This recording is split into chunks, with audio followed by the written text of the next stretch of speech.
Welcome to the Encore Audio Archives YouTube channel. I'm Taper Dave, and this is my channel. I've uploaded hundreds of talks here that I've recorded at meetings in West LA, and I've also recorded conventions starting in 2013. I've got a bunch of those up. And Walt and Mary Murray, the original owners of Encore Audio Archives, started the company in the 80s, and Walt recorded Joe and Charlie's and a bunch of stuff down in Vista, California. My sobriety date is June 20th of 1994. I hope you find something you like, so please like and subscribe to my channel and comment down below. If you want to hear something that I don't have or that you don't see, I'll see that I get it. Anyways, take care and have a great day if you want to. Now let's welcome our main speaker tonight, Bobbi.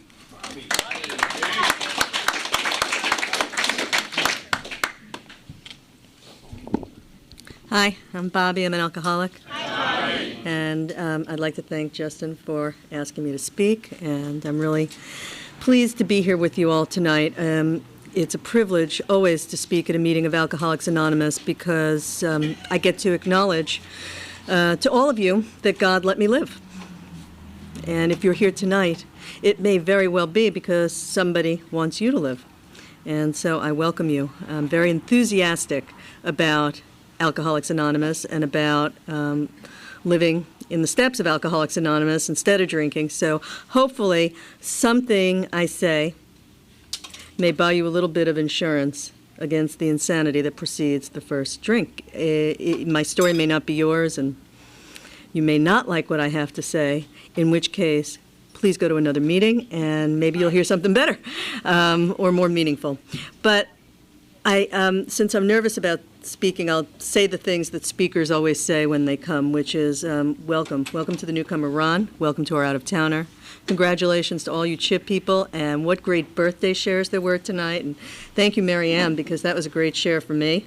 And if you're here tonight and you did not identify as an alcoholic, really a special welcome to you, because that's exactly how I came into the room.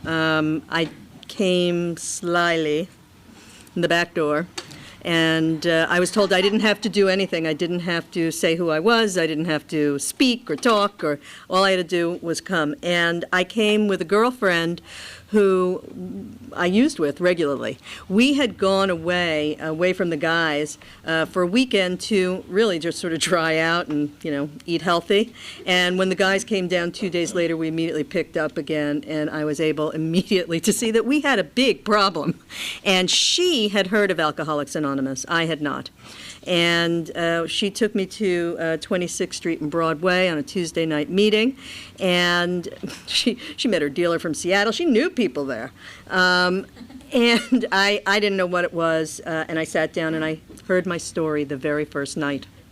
I heard a woman who had, I think, lost much more than I had and was more old than I was at that time, but she did something that I had done. She had gone to pick up her daughter from play date and had a drink with the couple and left without her kid.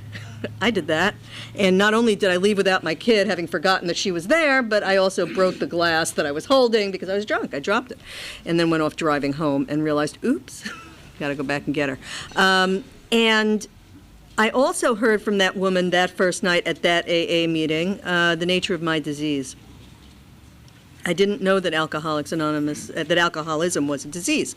I knew that I had a big problem and that something was wrong, but I had never been told by any medical professional or anyone else in my life that alcoholism is a disease. And what she said, not only was it a disease, but it was progressive and fatal. And I was able to understand that at that time because I had just noticed the progression in me. And I knew it was fatal because my father-in-law had recently died. He sort of imploded from liver cancer related to his alcoholism, and we missed him, and he was a mess, It was sad. He died alone. And it was not a pretty thing. So I knew it was fatal. I saw my progression, and I heard my story. So that immediately sent me out to drink for 2 more years because that was way too much information. And those 2 years were my bottom. It wasn't a sudden thing. It was scraping along the bottom, every once in a while coming up for air to realize that, hearing that information, of course, screwed up my drinking for 2 years because now I could no longer really be in denial. I remember having a friend come over once with a bottle of wine in the afternoon and saying, I really shouldn't be drinking this, I'm an alcoholic, and drinking the wine. And that went on really unmerrily. I was, at that point, 36 years old. I was head of a department of an international company. I had the big 24/7 job. I had a husband, I had 2 children, and I had a big monkey on my back. I had a jailer, and that jailer was the nature of the way I drank. And because my story itself may be different, it may be possible that the way I drank is the way some of you drank, so I sometimes like to talk about that when I speak at meetings of Alcoholics Anonymous. What I drank was gin. I drank Bombay Sapphire gin, and you can see that I'm not a very big person, and it doesn't take very much. It was always the first drink. The first drink was always that big hammer on the head. But the way, my loyalty to that Bombay, man, was real. It was real. If somebody took me to a drinks meeting where they only served wine, we moved. We went to a restaurant where they served Bombay. When I went to Europe and they only had Gilbey's, I was upset. It wasn't the same hammer. So there was that part of it which was very strange. I mean, I would venture out of the brand and drink other hard liquor, but I was a hard liquor drinker, and I drank daily. And the way I drank daily was that I began at 5 o'clock, and I drank until I passed out. And at 5 o'clock, I had a lot of support in my drinking at the end because I was functioning. And in my business, acting out was a sign of power. So that if I was drunk and threw a phone at the wall, good. If I, man, she's scary. We better do what she says. And if I abused, people in the workplace, because I was irrational, well, so was everybody else. I had a boss that began his staff meetings, at which I was the only woman, with shots. And, of course, I wasn't going to drink hard liquor there. There I drank wine, because if I started with the hard liquor, there was no stopping, of course. That was the other way I drank. There was no stopping. It wasn't a starting problem. It was a stopping problem. I couldn't stop once I started. I would say 2. There was never 2. So I would start at 5, and my parents were very heavy social drinkers. It was the 1950s and 60s in Long Island. They met and married in the same town. All their friends grew up in that town, and so they had lots of parties at home. They didn't have to go very far, and in order to amuse themselves, they drank a lot, and things got pretty wild. And their motto was, it's 5 o'clock somewhere in the world right now. Now, I will tell you, as a result of my sobriety, I am happy to say that as a result of Alcoholics Anonymous being a program that works, I have not had a drink for over 11 years. And my parents, who were heavy drinkers, and I have no idea whether they're alcoholic or not alcoholic, currently are not drinking, and currently next week volunteer in the grandparent outpatient program at Betty Ford 3 times a year. God bless them. They say to me, "You would love this. You would love doing this." I have my own kids, and I'm doing it with them. Thank you. But God bless them for helping and for wanting to help. They've been moved by the power of Alcoholics Anonymous, though it's not a program that they practice or meetings that they go to. But they want to give back because they're grateful that I'm alive. They're grateful that I'm here and that my family is healthy. I love that. So anyhow, their motto was, it's 5 o'clock somewhere in the world right now, so that meant at 2 you could drink, in New York. And I would drink in the office, but not in my office. See, I knew where you kept your liquor, and so I'd go visit you, and if you weren't there, I'd take a little out of your bottle in the refrigerator that we all had in our office. And finally, about 7:30, I'd go home, and my kid wanted to be with me, and I needed to be with my cocktail, so I pushed her out of the way and went to the cabinet, and here's how I drank. I took that bottle out, and I'm not going to drink tonight. I'm not going to drink tonight. I'm not going to drink tonight. I'm not going to drink tonight. I'm drunk. 1 drink, drunk. And I kept drinking until, if my husband was there, it had vermouth in it and ice. and a glass. If he wasn't there, it might not have those things. There was a point at which I was drinking and controlling it. Every alcoholic dreams of controlling his drinking. My controlling it was drinking only the vermouth, not the gin. Didn't work. And so after the gin, I would drink wine with dinner. And if I was going, and that was only if I was home. If I was going out to drink, I drank a lot more. And business was drinking and going out with my husband. I realized at a certain point I wasn't having dessert. I was only having dessert wine. And when I would get done with all this drinking, I was very tired. And I wanted to go to sleep, and my little girl wanted to play with me. Now, I also had a son who was an infant and had absolutely no recourse with him. I had a night nurse because there was no way I was going to be able to be up and do that thing and do my job and be, you know. I had a lot of support in my drinking. I had people, you know, if my life was a movie, if I'm a speaker and my life was a movie, I was diehard. No matter what happened, I would drink. I wasn't going to stop. And I built my life around supporting it. So I had people who would work me out drunk, make me beautiful drunk, meditate with me drunk so that I wouldn't have a fit in my staff meeting, you know. You had to have a program to tell the players in my life. And I was managing, right? And so she wanted to be with me, that little girl. And at the end of the drinking in those last 2 years, the Jekyll and Hyde, which is talked about in this, which is the big book of Alcoholics Anonymous, if you are new, it describes the nature of our disease and the solution for our problem. So it talks about that Jekyll and Hyde thing, and that was happening to me. She wanted to be with me, and I wanted to go to sleep, and all of a sudden, Mommy Dearest came out. And it was like, I just imagined myself turning into Cruella de Vil from the 101 Dalmatians, the hair, and I would rage at her. 4 years old. I never physically, you know, busy executive by day, child abuser by night. That's what it was. It was a prison. And she was terrorized by me. My son never even saw me. And, I mean, I'll tell you who I was then, which was both of my two eldest children are adopted children. And when I adopted my son, I was feeling very put upon by my protege who was stealing all my clients. And I felt I needed to go on a business trip to a film festival so that I could stay ahead of the game. Now, my little boy is 5 weeks old. Now, this was also supporting my drinking because I didn't have to nurse. I didn't have to stop drinking while pregnant. They were like pets. They were like pets. I had people to take care of them. I mean, it's shameful for me to admit this in a room full of you, though I don't know you, but it's still shameful. And so I remember talking to my therapist, one of the people who I lied to about my drinking, and said, you know, should I go? It's only 10 days. The baby was 5 weeks old. But I just didn't want that girl to get ahead of me, and I went. That's who I was then. Things have changed. Those are called amends. And I'm still making them.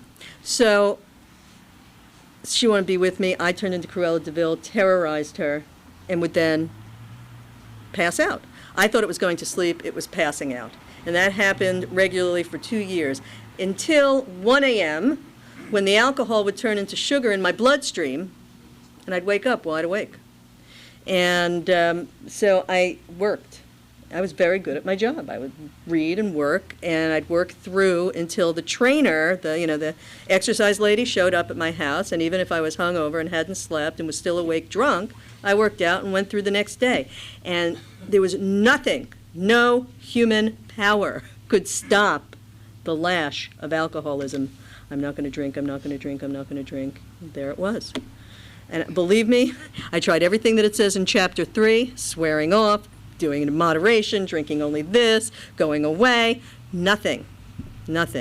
And I didn't know, even though I'd been to that meeting 2 years before, and even though occasionally I'd rise to the surface and acknowledge my alcoholism, I did not realize in some deep way that I was an alcoholic and that there was a solution in Alcoholics Anonymous. So what I thought was happening was that I was going crazy and having a nervous breakdown, and something was going to give soon. And here's what happened. It wasn't all that dramatic, but one of the things I used to love to do drunk if my husband wasn't home, was call my other friends who were up around the world, in Australia or New York. Generally they were all up on cocaine, because late at night, and complain and bitch about all those people who were taking stuff from me. In my mind, they were taking stuff from me. I was divesting myself of my clients, and I was going to sit on corporate boards. The truth was, of course, the clients were leaving because I couldn't remember a thing they said, and I wasn't doing the job well. Things were beginning to fall apart, My motto was, what doesn't kill me makes me stronger. I remember saying this to the guy who started his meeting with shots when he said, one of your colleagues thinks you're taking it a little too hard and that you're not sleeping through the nights, and I looked him right in the eye. Because every night at that company, I was going to get to the board of directors in that company, and every night I hit the glass ceiling before I went home, and then I drank so that I wouldn't feel the pain. They weren't going to let a woman on that board. That wasn't happening. But I have very strong will and a lot of power. I was going to make it happen. In addition to making that happen, I was going to make something else happen. There was some client I was desperate to sign, and I'd spent a year wooing this person to come be a part of my business and send presents, and actually meditated with the meditating lady because I knew she had a spiritual life, and it was going to happen. And finally, the day of the meeting to sign this wonderful person was coming, and I'd flown people in from England and from New York, and we're all there, and this was absolutely the end. The end. I'm up at night. I'm in my beautiful home. I'm in a blackout. I'm talking to somebody in New York, bitching about that who's taken from me. My husband walks in, and I got no clothes on, and I'm yelling at the top of my lungs on the phone. And I came out of this blackout and looked at him looking at me. And I said, I'm nothing. I am nothing. I had everything, and I was nothing. So, whether the destruction falls on your living room furniture or on your own moral fiber, there comes a point where there's a moment of reckoning. And that was mine. And that meeting was just a few hours away. And I did the workout, and the world was rocking. I will not forget what that felt like. There was no level plane. Everything was like this. But you know what? That meeting went perfectly. I was fabulous. Everybody else played their part. But it was not to be. She didn't want to sign with me. She signed with somebody else. And guess what? I learned lack of power is my dilemma. I could not turn the world. Thank God. Thank God. But I still didn't realize it was alcoholism. I thought I was having a nervous breakdown, so I did what we do.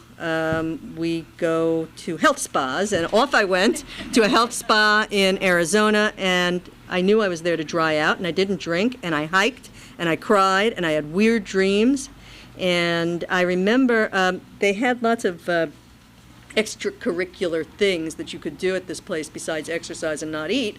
They had something, they had a hypnotist who was doing past life regression, where they take you back to your former life. And I actually have a tape from this, which I don't play, but I have played it in the past, and I know it's on it.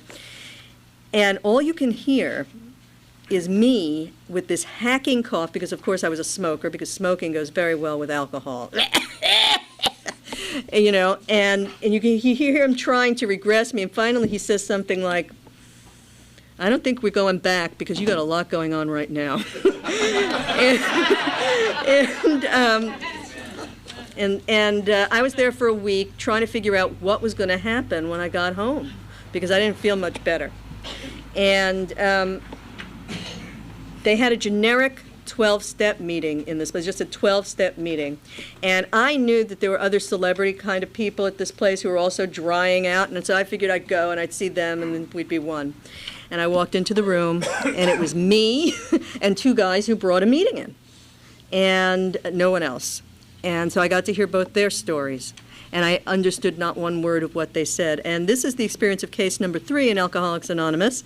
If you read in the big book, Bill and Bob went to his bed. They said something. He had no idea what they said to him, but he knew afterwards something in him had changed, and his wife came in, and she saw it too. And so I listened, and I asked a couple of questions when they were all done talking about their bottom. I said, gosh, it must be terrible to have one. And I asked, what's the big book and what's a sponsor? And they did not answer my questions. They said, keep coming back. They did not answer my question. They said, keep coming back. And you know what? Thank God they didn't answer my question, because I didn't understand what they said in the first place, and had they tried to explain to me the answer to my question, I wouldn't have remembered. But I did remember, keep coming back. And, you know, I'm so grateful to Alcoholics Anonymous for all of what they call alconyms, the little phrases, the sticky phrases that keep us coming. First things first, one day at a time, think, think, think. You know them. But keep coming back was the one that I could remember. And so I was coming home. And, you know, my husband wasn't home. He was on a trip. And I was pretty sure that I was going right back to that liquor cabinet and the whole thing was going to start again.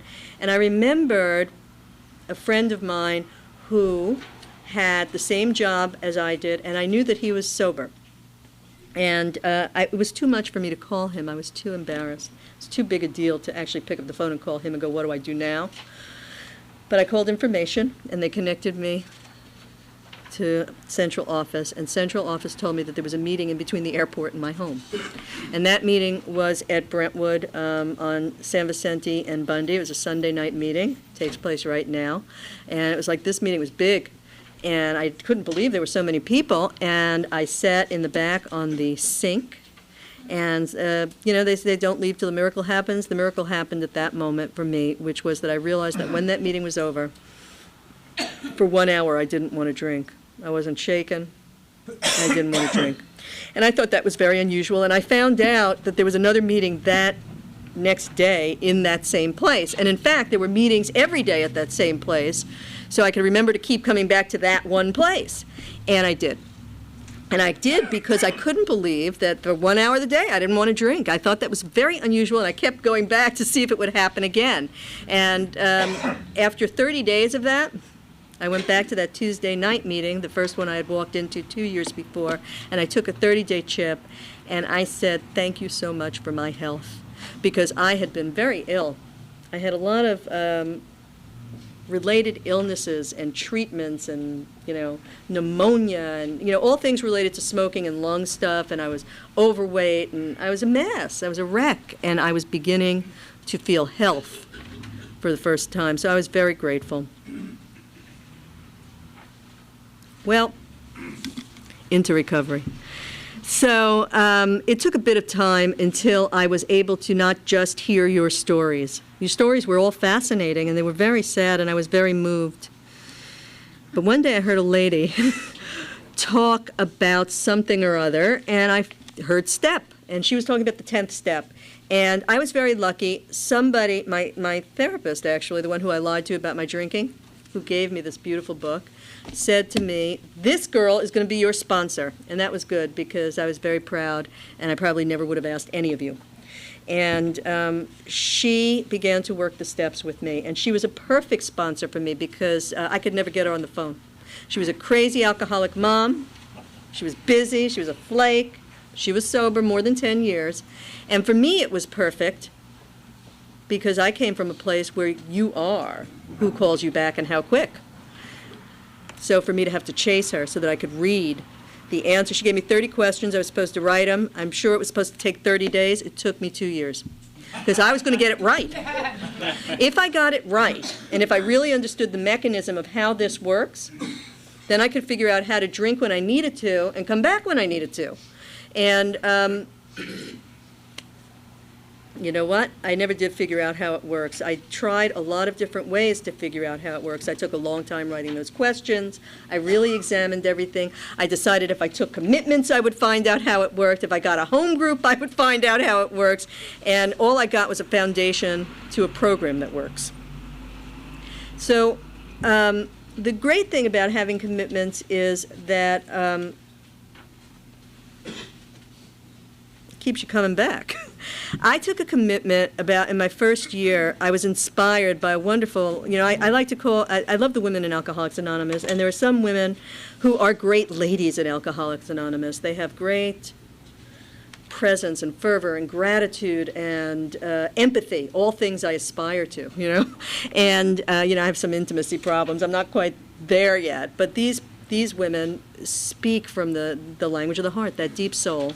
And this particularly, her name was Judy Nail. She's moved off to Arizona. She was in general service. And she would talk about her GSR commitment, and she knew she was leaving, and she needed a substitute to take that place at that Friday. My home group is Monday, Wednesday, Friday, Brentwood Ladies, 12:30 to 2. Great group. Been going there for 11 years because it's the room I can remember. And she needed somebody to take the GSR commitment there, and I did. And this is the business meeting of Alcoholics Anonymous, the voice of all of you individuals, which goes back to central office and, you know, helps them know what we want to do with our AA. It moves like nothing you've ever seen. I've just recently taken that commitment again, and I'm sure that when I show up at that meeting, they'll still be talking about the same stuff they were talking about 9 years ago, and they will not have moved too much further. But a great thing happened there because I took the literature commitment. I had a garage, so I could take this huge literature board home, and I began to read. Because if I read all the literature, all the pamphlets, all the books, then I could figure out how it works, go out and drink when I needed to, and come back. And you know, all that happened was I stayed sober longer. I did find out a few secrets, which are that if you still have insomnia, which I still do, Dr. Bob and the Good Old Timers, impossible to read more than 10 minutes of that without falling asleep. If you want to find a great explanation, the closest I got to how it works was, and I recommend this pamphlet highly, it's called A Member's Eye View of Alcoholics Anonymous, and it's a member of Alcoholics Anonymous speaking to a professional group. So they're not alcoholics, and he's trying to explain to them what the program is and how it works. And he says in there something that I think is very true, which is that the only thing an alcoholic loves more than drinking is talking about his drinking. So, so we keep coming back, and we get to talk about that. How much more time do I have? Because I can... 15 more minutes. Okay, well, that's good. Here's the thing I learned. Alcoholism is a disease. There is no cure. There is only a reprieve on a daily basis based on the maintenance of our spiritual condition. Now, the idea that it's a disease was very difficult for me because I love medicine. I love to take medicine. But there was no medicine to take. There was no shot. There's no pill.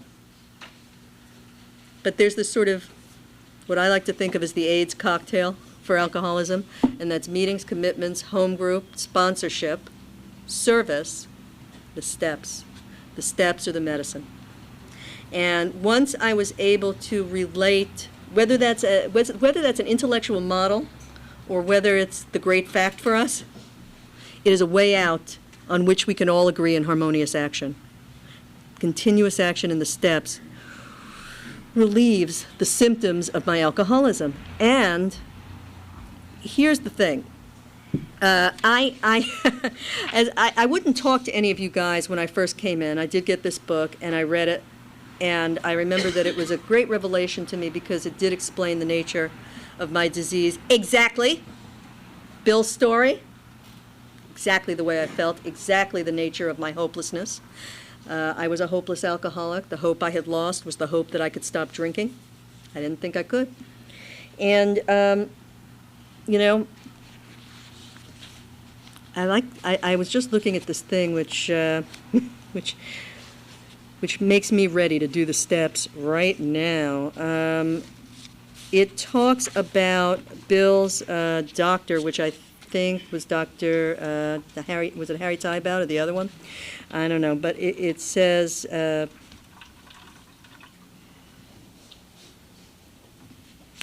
never seen one single case recover where the state of mind existed to the extent that it does in you, and he feels the prison doors close with a clang. Is there no exception? Yes, there is. Exceptions to cases such as yours have been occurring. Here and there, once in a while, alcoholics have had what are called vital spiritual experiences. To me, these are phenomena. They appear to be in the nature of huge emotional displacements and rearrangements. Ideas, emotions, attitudes, which were once the guiding forces of the lives of these men, are suddenly cast to one side, and a completely new set of conceptions and motives begin to dominate them. So how did that happen for Bill? That happened, you know, like a He had that vital spiritual experience all at once. It's the end for him. He's learned this information. He doesn't quite know what to do with it. He's just been let out of the hospital one more time. He's been told if he drinks any more, he's going to die. They'll send him to the institution or he will be dead. But he's got one more bottle. How dark it is before the dawn, he says. And he grabs that bottle. He's about to start drinking. The phone rings. And it's his dear high school friend, Ebby, who calls and says he'd like to come over. And he says, great, somebody to get drunk with. Ebby comes in and he sees something very different. He's sober. This was a guy who, they flew planes drunk together. They landed in the middle of golf courses and almost crashed. And here's this guy sober. And I was aghast. He says, what's this all about? I've got religion. I was aghast. So that was it. The summer before, an alcoholic crackpot, now a little cracked about the ears. Well, let him rant. My gin will last longer than that. But Ebby doesn't rant. He tells him very quietly that two men came and got him at the court and explained to him a simple program of action. And he had come to pass along his experience to me if I cared to have it. And by the way, that's what I'm doing here. I'm passing my experience along to you, should you care to have it. And he said he cared to be because he was a hopeless alcoholic. And Ebby tells him not only about the program of action, but speaks to him about the part where you got to get a higher power of your own understanding. And Bill goes back and forth about all the debates he'd ever had of is there a God, isn't there a God, and I hated religion, but gee, there was that moment in Winchester Cathedral where I felt the presence of a God, and maybe there's a God. And then Ebby says the one thing that finally helps, which is choose your own. It doesn't have to be someone else's.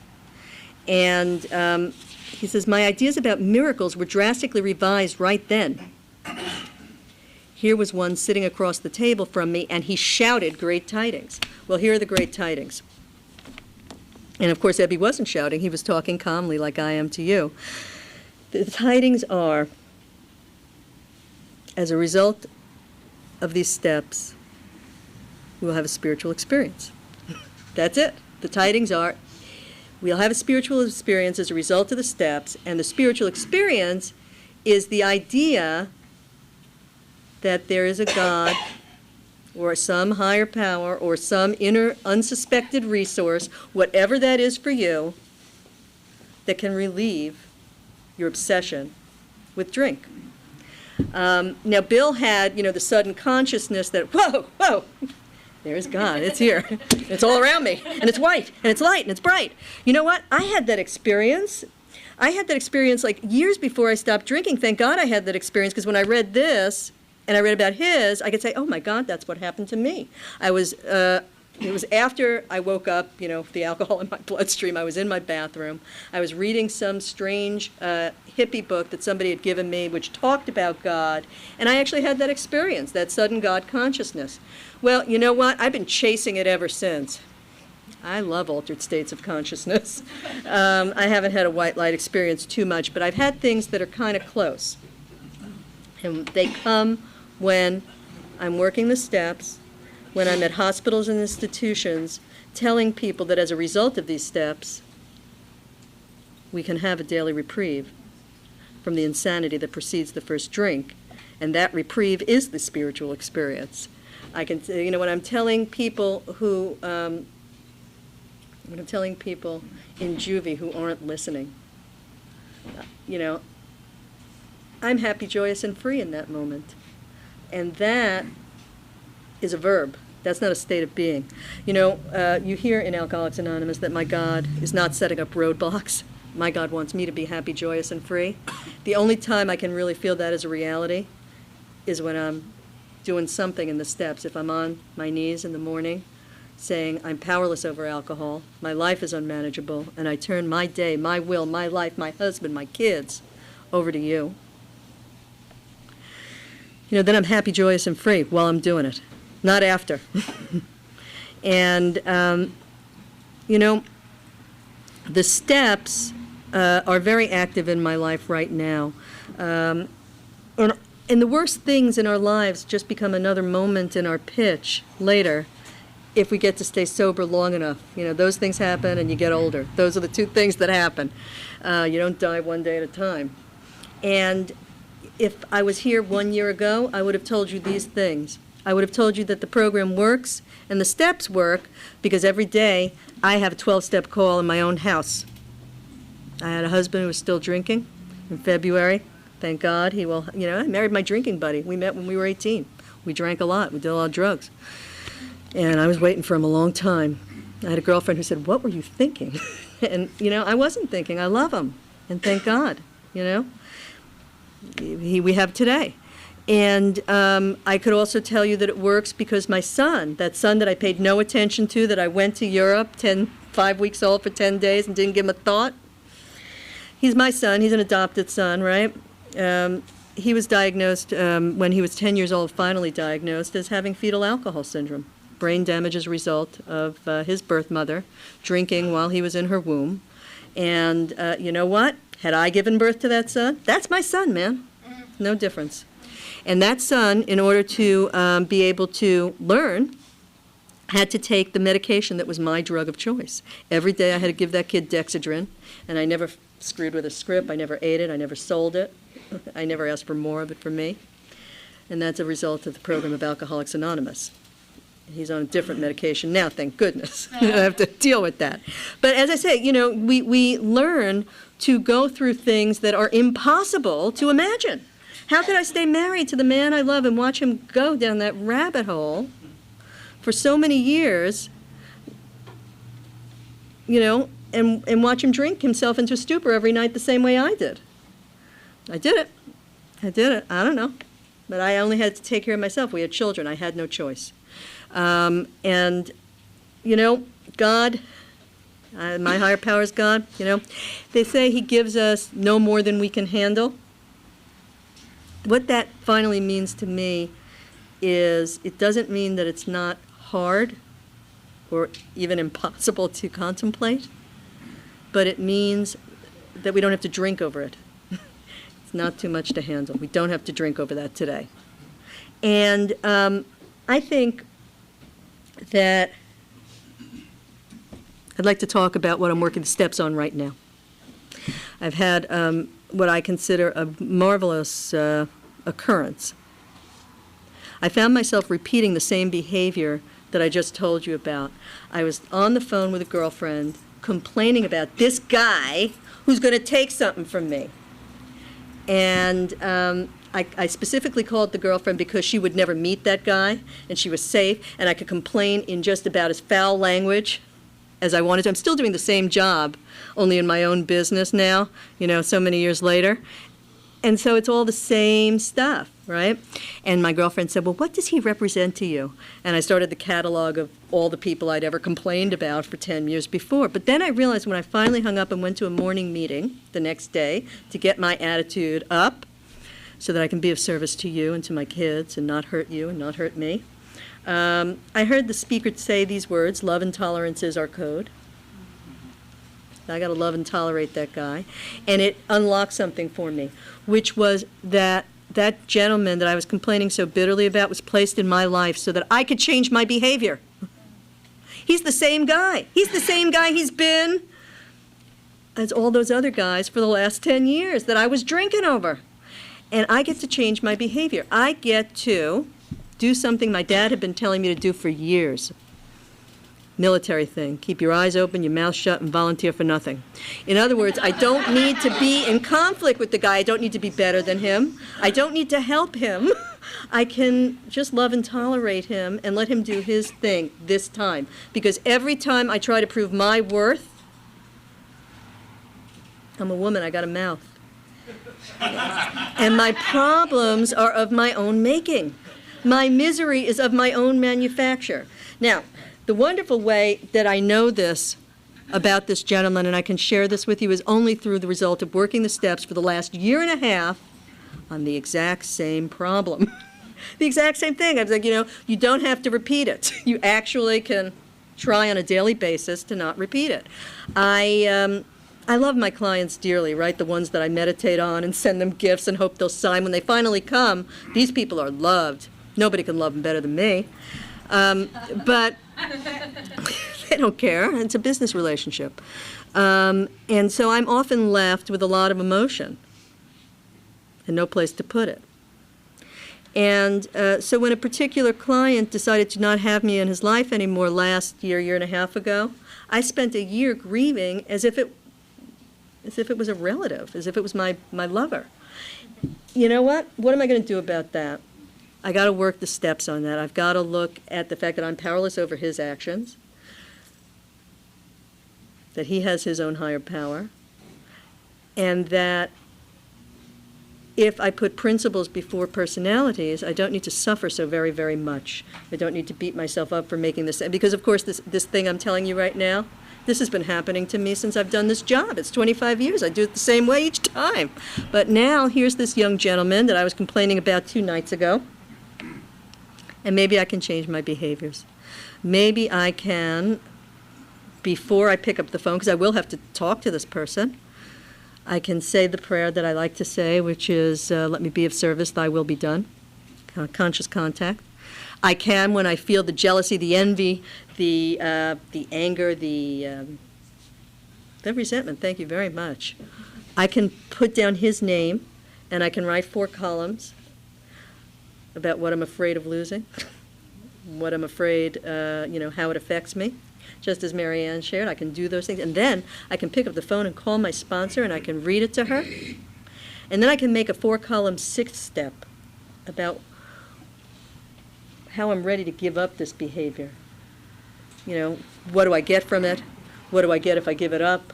What do I get if I keep it? And what do I get, What do I lose by having it? If I write those things down and then read it to my sponsor, then I can get down on my knees. Really, I do get down on my knees. And I ask God to please remove that character defect of needing to seem more important than him in the eyes of my client. And then I act as if my character defect has been removed. I act a little less egotistical and a little less like a big shot. And I act as if I'm valued and don't need to prove it. So then I can make an amends to the people that I have harmed. Like, I harmed him. I character assassinated him, even though he'll never meet my girlfriend that I complained about him. That's a harm. Words have power. Who did I harm? I harmed myself by saying the words, so I got to make an amends to myself because voicing that resentment doesn't work for me anymore. That's how I'm lucky enough to have the idea that I can change. This behavior isn't working for me anymore. I don't want to suffer anymore. And then after I've made that amends to myself and said thank you for letting me have this insight, then I can work step 12. I can pick up the phone and call another alcoholic and say, how are you? How are you today? Did you have a good day? What's going on? And, I'm lucky. I do this kooky thing to stay sober. You can't keep this thing, says our book, unless you give it away, which is a good thing about going to meetings because sometimes you get to share. It's a good thing about working with others because you can give it away to them. You can tell them what you learned. I have not been very successful in one-on-one sponsorship. I know I've planted the seed quite often because I go to that home group regularly. People have said to me, gosh, when she sits there with her sewing, I really feel like, life is in order. I mean something to somebody. If I share and people listen and tell me that what I said had some meaning to them, that's good. But I need to really do more. So I put my name on the list at central office. And there is this list, and people will call you when they need speakers. Last week I was up in, I've been everywhere, but like weird places, Monrovia and Altadena, and I was up in Palmdale and Lancaster last weekend speaking just as I'm speaking to you now, and bringing them the good tidings, which is that Alcoholics Anonymous works, and that there is a way out, and that there is a reprieve, and the reprieve is in the steps. So I'm happy to be here to share this with you tonight, and thanks again.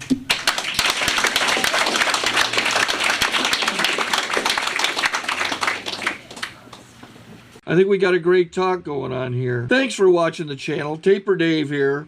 Just curious, do you think this is better than Zoom? Okay, this is how I prepare my drone for launching. I like to do it inside the cab of my truck so I'm not standing outside in the weather. To install the joysticks for control, up and down, right and left, powered on. I have an Android phone that I use to connect it to the drone with. And it's actually controlled through the iPhone, through an app. Oops, wrong way. It's actually controlled through the iPhone, or through this Android phone, through the app. It's actually controlled through the Android phone, through an app, and you connect it through this short connection right here.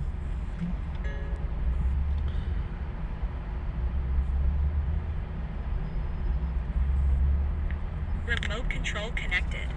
Remote control's connected. So I pull out the drone.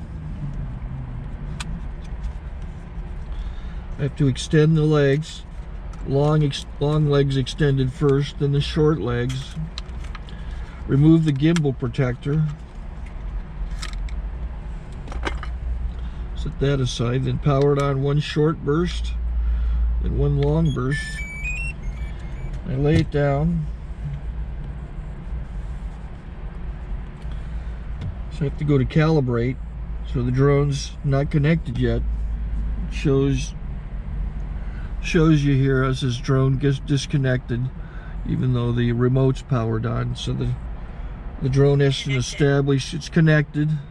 So I go into the app to calibration mode. First I'll calibrate the remote controller. Start calibration. Out, in, oop, out, in, up, down, and then this little wheel is to control the gimbal. So it's calibrated. Go to gimbal calibration, start calibration, and then it calibrates the gimbal. I don't know if that shows up. The gimbal's moving all over the place. Changes, you can see it on the video. And I'm calibrated to take off. It's acquired 7 satellites at the moment. There are 26 satellites up in the sky, which it has to acquire before you can take off. So it's connected. It's got enough satellites. This is white. I can go to press this little arrow button, swipe right to take off, and it would start the motors if I slid this to the right. But I'll wait till I get outside. Don't want to do it inside.